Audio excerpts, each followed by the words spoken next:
Okay. Okay, he's cheating. Whoa! Oh, wait. Best news I've heard all day. Whoa! What the? What is that?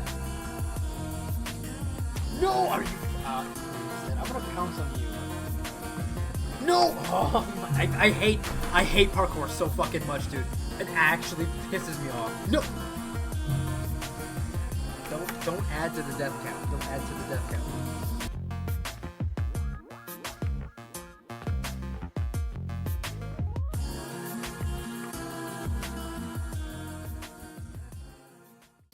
Rain World is a game, a side-scrolling, terrarium simulating, war crime enabling game.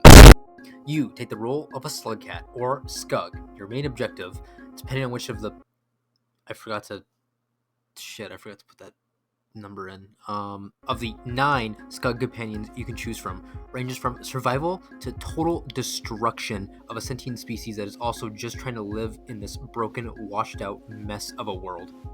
So there are 4 main scugs, not including the DLC though, because I do not care. The first is John Survivor, who gets separated from his family and is flushed away like the shit 2006 film Flushed Away. Also, that film stars Hugh Jackman that I learned when I was researching all this. So, there's your fun fact for the day. Next is Monk, but you only play him if you're a baby and a loser, because this is Rainworld's easy mode. It requires less food to hibernate. The animals and creatures are less frequent and less aggressive. And fun fact, even though this is easy mode, unfortunate development area becomes harder than any of the other scugs, according to the wiki. Third is Hunter, which is the game's Doom mode, which now enables you to take over the role of Doom Slayer by using a wide array of weapons and explosives to completely annihilate anything that stands in your path. Kind of like me when I get in my Ford Focus and I see an innocent family of 5 crossing the street. And lastly is the Watcher. The fire! Using these 3 adorable little murder scugs, you try and survive the wasteland of a world known as New York, which is no relation to the current wasteland of a city it is now. Hey guys, I'm in New York City just hanging out. That just like the secret tunnels that flood underneath the city every year, the world you play in will periodically flood with enough water to quench my thirst at 3 a.m. But besides the water, there's another thing that is deadly in this world: the wildlife.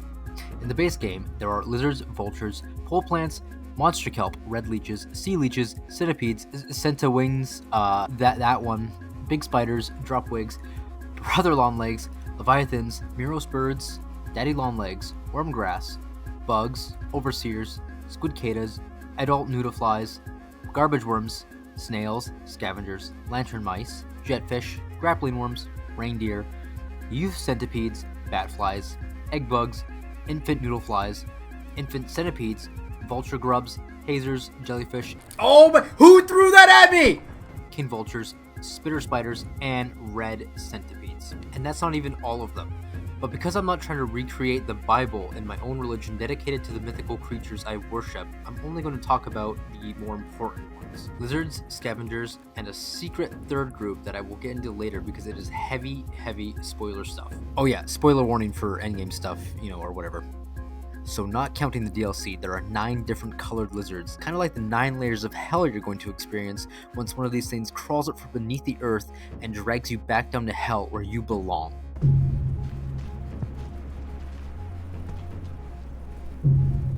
The first multicolored, multidimensional, and multilingual lizard is the green lizard, but unfortunately, unlike what the name suggests, I cannot chroma key stuff properly onto this lizard. I mean, look at that. It's awful. These little guys are quick and powerful, but they always skip arm day in the gym, so you can escape them by climbing a pole or by using the pole.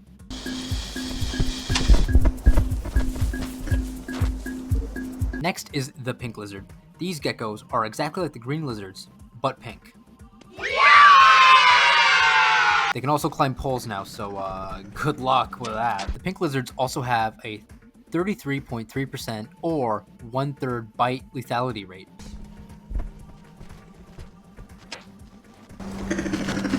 But I'm not a nerd, so we're not going to actually take into consideration any of the math numbers today. And now we move on to the blue lizards. These little guys are blue.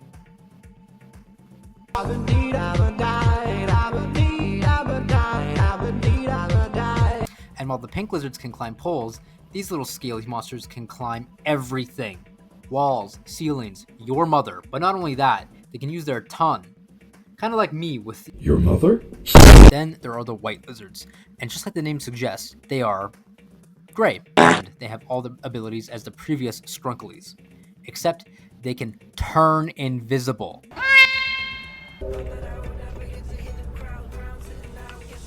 Oh no. Oh. Child! Save me! Child! Save me! No! Now this invisibility lasts until they go to attack you. No, I'm coming! Oh my god, no. And they uncloak, which is the perfect time to attack, before they grab you like the super mutants in Fallout when their stealth boy runs out. Oh, fuck. Yellow lizards are by far the most annoying. Not deadly, just annoying. Because while these lizards can't climb poles, walls, or use their tongue, they have a special ability. Yellow lizards only hunt in packs, and that's because they can telepathically communicate with one another by using their neural link to tell the rest of the group your exact coordinates, IP address, home address, blood type, and what's in your search history after you delete it. Now, the black lizards are one of the rarest types, only being found in 3 regions, which I'm not going to tell you, so that you can live the rest of your life like a fish in the Marina Trench being mesmerized by an anglerfish. I certainly don't know what that's like. And, just like a fish in the Marina Trench, the black lizards are blind and can only track you down through sound, so you better be quiet. Number 8 or something, holy shit, there's a lot of lizards. The salamanders, or the axolotls, are an amphibious lizard, which means they are around water and can swim better than you. Oh no, there's so many lizards! No, my baby! They also have the tongue attack the other lizards have, so I hope you got your fins. He's stuck, I can't. No.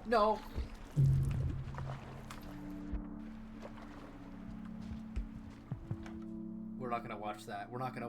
That was too gruesome. The red lizard is the largest and most aggressive and deadliest lizard. Taken straight from the wiki, they do not spawn in the monk or survivor campaigns and have a 100% lethality bite rate, which means you cannot escape, you will be hunted down, and you will suffer. Okay, going a little off script right now.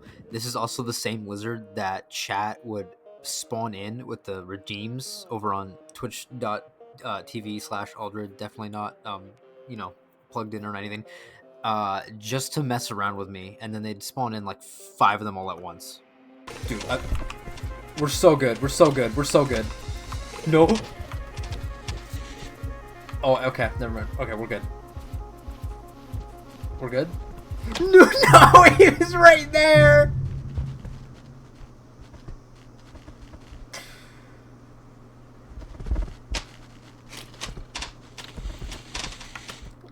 Oh yeah, they can also shoot you with their spit and use their tongue to not only catch you, but to steal your weapons right out of your hands. And speaking of the red lizards, there's an item in game you can get when you either damage or kill a vulture, which is the vulture mask that you can equip on your character to scare away any low-ranking creatures. And the red lizards are the only known lizard to not be affected by the vulture mask, which can scare away anything else. Then there's the cayenne, the blue lizard, the other blue lizard, or the leap lizard, which can, like the name suggests, leap at you like the FNAF 2 Foxy jump scare. And no, I'm not gonna do the bit where I play the FNAF 2 Foxy jump scare by cutting this sentence. When hit by a spear, they can leak. Jonathan gas leak. And that's it for lizards, not counting the DLC though. And I don't know how to transition this part, so random meme. The scavenger, or scavs for short, are coincidentally short goober-like creatures that walk on 2 legs, which means that they can climb and handle items just like the slug cat in the upright position. While there are different looking scavengers just like the lizards, unlike the lizards though, they seem to all just be the same. and they are pretty smart. They can use their body language to indicate an item of value you are holding on to, warning you by holding up their spears at you, and even by showing fear by widening their eyes and vibrating their spines. Speaking of indicating items of value you hold on to, they can also trade with the player with virtually anything. Pearls and the King Vulture masks being the most valuable, and rocks and spears being the least. Although when trading with the scavengers, you have to drop the item you're holding onto, and for some reason, I cannot, for the life of me, actually just drop the items. I always end up throwing them. So whenever I go to throw a spear to trade with them, I end up lodging it inside of their head, and then I get pelted by like 20 other spears by the other scavs. Along with this trading system comes the Scavenger's Tolls. Troll toll. What you say? Where entry to a certain area can only be gained by giving them an item, like a pearl, or a combo of items, but the items must have a combined value of 10. I'm gonna put the chart from the wiki that says item values and what they correlate to. Once the scab's toll has been paid, they will wave you through and it's safe to cross. And there's even a reputation system. Oh, did I not mention the reputation system? Well, this system affects scavengers, lizards, squidcadas, garbage worms, jetfish, and even the dreaded reindeer. I am not joking. There's whole grids and charts and like breakdown pages on the wiki for individual rates of gaining and losing reputation for various creatures. Like the part of the wiki that has the lore is shorter than the part of the wiki that breaks down the reputation system. Like, I don't know how they fucking designed this thing. It's like insane. This shit's just as confusing as like calculus or puzzles. See, look at that. I know colors. I hate these. I hate these fucking puzzles. Hold on. Why is there no pipe there? Don't say this is hateful. If traded enough with, the scavenger's reputation can get to a high enough of a point where you can just walk through any toll for free, as they all recognize you as a good scug. I'm not joking when I say they made a whole ecosystem with hundreds of different variables in this game. Like, when I said this was a Terraria simulating game, I was not joking. There is an ecosystem alive in this world. Major spoilers ahead. Do not continue if you do not want to be spoiled for endgame stuff. Like, I'm talking like major fish. The final creature are the iterators, which there are technically only 2 of, but there are 3, but you only interact with 2, so I'm just gonna say 2. The first one you'll meet in your average playthrough is Looks to the Moon. Yes, that is her name, and yes, you may eat her neuron flies. Nothing bad will happen, I promise. But the problem you may have noticed on screen, if you have eyes, is that we can't understand her. And how do you understand her, you may ask? Well, we have to go visit our goober little friend, 5 Pebbles, or Catboy. He's at the very top of whatever the hell this thing is, and he sits alone in his room in his anti-gravity chamber. Get the fuck out of my room! I'm playing Minecraft! Oh! Where, you know, you can be weightless for once, you fat piece of shit. And you will eventually give the player the ability to understand himself and Looks to the Moon. Oh yeah, he also maxes out your karma level and gives you an extra unknown amount, but we don't care about that, because with the karma, that doesn't even matter in this game. What are you talking about? And last is no significant harassment, which makes sense, because according to the wiki, he doesn't give a shit about anyone, unless you're a cute little scug with a little bit of a stabby tendency.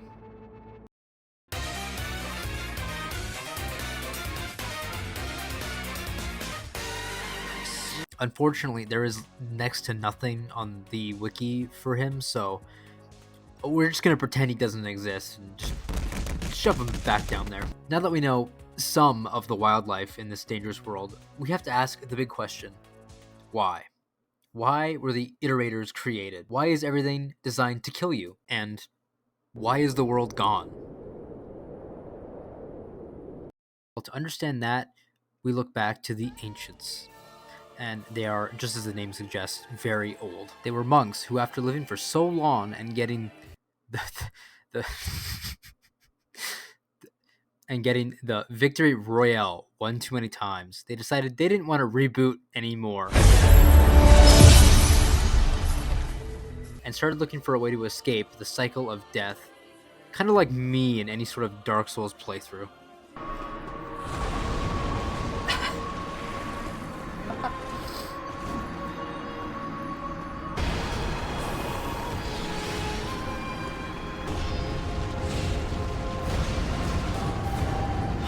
I fucking hate the Watchers so much, dude.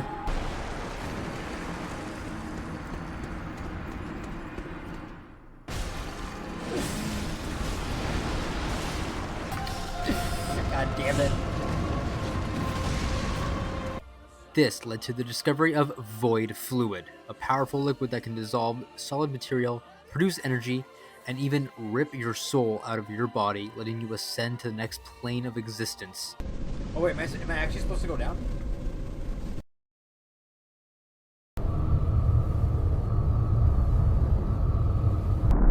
Hi! Look in Slug Chat and Discord.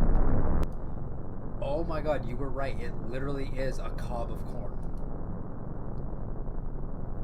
Once the ancients discovered this by throwing themselves into it, they took a lesson out of the human playbook and started shoving it into technology. So is it any wonder people are afraid of technology? Technology! This started what is known as the Void Fluid Revolution, kind of like the Industrial Revolution, but with just less child labor. And from this came the iterators. Like previously mentioned, these are giant structures that house supercomputers with humanoid shapes, making these the first robot e-girls to be made. These robotic waifus were made to be janitors and look after the world, while the ancients partied and played Metal Gear Solid 3. You could make a religion out of this. But their main purpose was to discover the solution to ascension, so that all living creatures can leave the cycle of death and rebirth. No! This is why in the game, you have to eat and rest in shelters. Holy shit, this is the Dark Souls of creature games. They are also responsible for the chaotic rain. Being massive supercomputers and all, they overheat quite a bit, so they require a lot of water to cool down. This is why most substructures are built in the ocean or near large bodies of water. Like, I know we're both fish, but... Oh no! It's there! It's there! No! Get out of the water, please. Please. Please! Stop, squid! Oh! In a cruel twist of fate, however, the one invention made to help creatures ascend can't do it itself. So now they are trapped, doomed to live in the real world, where I am also trapped, unable to join my beloved. But, just like the bratty femboy that he is, 2.5 Pebbles is still trying to ascend. And just like me after a night of Taco Bell, he shits out a disgusting creature called the Rot. An amalgamation of cis tentacles that wander the wastelands and kill anything and everything they come into contact with. I'm not going to go into detail about these guys, so that you can experience the pure horror that comes from being chased by a giant blue plate of spaghetti. And that's about it. Unless you beat the current 3 campaigns or delve into the DLC, that's all you're going to get for story from me. I highly recommend getting the game and playing through yourself, because this is been an experience for me that I have never had before. I have like 70 hours in this game, and I have only even beaten 2 of the main storylines, and I haven't even played a couple yet. So that's why you must play Rain World. Get it? Because that's the title of the video. You can use the terminal to route the autopilot of the company building. Our outro song. True.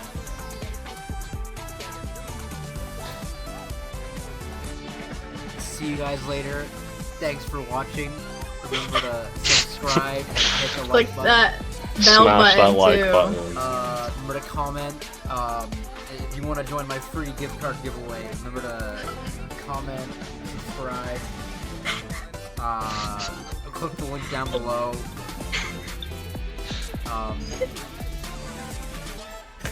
See you in the next one. It's been Aldred, guys.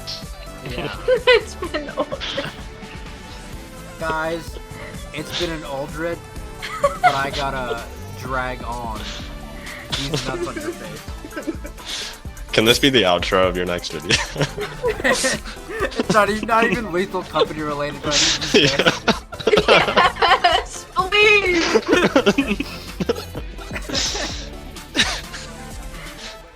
Clip it now, Aldred. You want me to clip it now? Yes. What if I clip it in a minute? Well, I don't know. You have an extra minute of footage? Okay, I'll clip it now.